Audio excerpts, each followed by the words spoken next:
Hi welcome to YoYo Cine Talkies. చలనచిత్ర పరిశ్రమలో ఎప్పటికప్పుడు కొత్త ట్రెండ్ పుట్టుకొస్తూనే ఉంటుంది.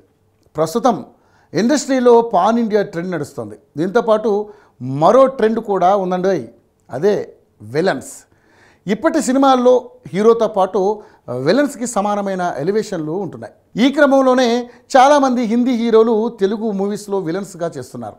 రీసెంట్గా ఇస్మార్ట్ శంకర్ సినిమాతో సంజయ్ దత్ విలన్గా దుమ్ము దులిపారు.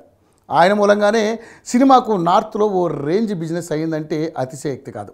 సంజయ్ దత్, రామ్ కలిపి వేసిన పోస్టర్స్, ట్రైలర్స్ సెన్సేషనల్ క్రియేట్ చేశాయి. సినిమా రిజల్ట్ ఎలా ఉంది అనేది పక్కన పెడితే ఓపెనింగ్స్ తెచ్చిపెట్టడానికి ప్రీ రిలీజ్ బిజినెస్కు ఈ కాంబో బాగా కలిసి వచ్చింది. అలాగే ఇప్పుడు దేవర చిత్రంతో సైఫ్ అలీ ఖాన్ను విలన్గా టాలీవుడ్కు తీసుకొస్తున్నారు.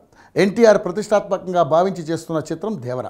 కొరటాల శివ దర్శకత్వంలో తెరకెక్కుతున్న ఈ మూవీ కోసం తెలుగు వాళ్ళు మాత్రమే కాకుండా యావత్ దేశం ఎదురు చూస్తుందన్న సంగతి తెలిసిందే. RRR తర్వాత వస్తున్న చిత్రం కావడంతో దేవర అప్డేట్స్ మొత్తం సోషల్ మీడియాని షేక్ చేస్తున్నాయి. ఈ చిత్రం నుంచి విడుదలైన పాటలు యూట్యూబ్లో కొత్త రికార్డ్ క్రియేట్ చేస్తున్నాయి. సెప్టెంబర్ 27, 2024న రిలీజ్ అవ్వబోతున్న ఈ చిత్రం నిమిత్తం సైఫ్కు భారీ రెమ్యునరేషన్ ఇచ్చినట్లుగా తెలుస్తోంది. అది కూడా డబుల్ స్మార్ట్ నిమిత్తం సంజయ్ దత్కి ఇచ్చిన రెమ్యునరేషన్ కంటే రెట్టింపు రెమ్యునరేషన్ ఇస్తున్నారని సమాచారం.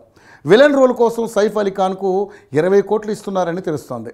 ఆ మేరకు హిందీ థియేటర్ మార్కెట్ అవుతుందని నమ్ముతున్నారు. అలాగే హిందీ యూట్యూబ్ మార్కెట్ కూడా ఎన్టీఆర్ సినిమాకు ఎక్కువ.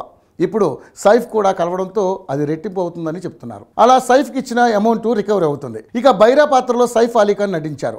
బైరా పాత్రకు సంబంధించిన పోస్టర్ను ఎప్పుడో రిలీజ్ చేశారు. సైఫ్ బర్త్డే సందర్భంగా గ్లిమ్స్ రిలీజ్ చేశారు. ఇందులో సైఫ్ అదరగొట్టేశారు. ఇక ఈ గ్లిమ్స్ చూస్తే ఎన్టీఆర్ సైఫ్ ఫేస్ ఆఫ్ వారి మధ్య వచ్చే ఫైట్స్ నెక్స్ట్ లెవెల్లో ఉంటాయని అర్థమవుతుంది. RRR తర్వాత వస్తున్న తారక్ సినిమా కావడంతో ప్రేక్షకులు, అభిమానులు ఈ సినిమా కోసం ఆసక్తిగా ఎదురు చూస్తున్నారు. అతిలోక సుందరి శ్రీదేవి కుమార్తె జాన్వీ కపూర్ నటిస్తున్న తొలి తెలుగు చిత్రం ఇదే కావడం మరో ముఖ్య కారణం. ఆచార్యతో వెనకబడ్డ దర్శకుడు కొరటాల శివ ఎలాగైనా సూపర్ హిట్ కొట్టాలని కసితో ఓ అద్భుత చిత్రంగా దేవరను తీర్చిదిద్దుతున్నారనే టాక్ రావడం మరో ప్లస్ పాయింట్. 300 కోట్ల రూపాయలతో ఈ సినిమాను తెరకెక్కిస్తున్నారు. ఈ సినిమాకు లేటెస్ట్ మ్యూజిక్ సెన్సేషన్ అనిరుద్ధ్ సంగీతం అందిస్తున్నారు.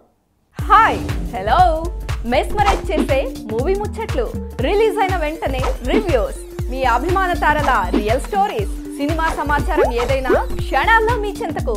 మరింకెందుకు ఆలస్యం, యోయో సినీ టాకీస్ ని సబ్స్క్రైబ్ చేసుకోండి. హలో నోటిఫికేషన్ కోసం గంట కొట్టడం అస్సలు మర్చిపోకండి.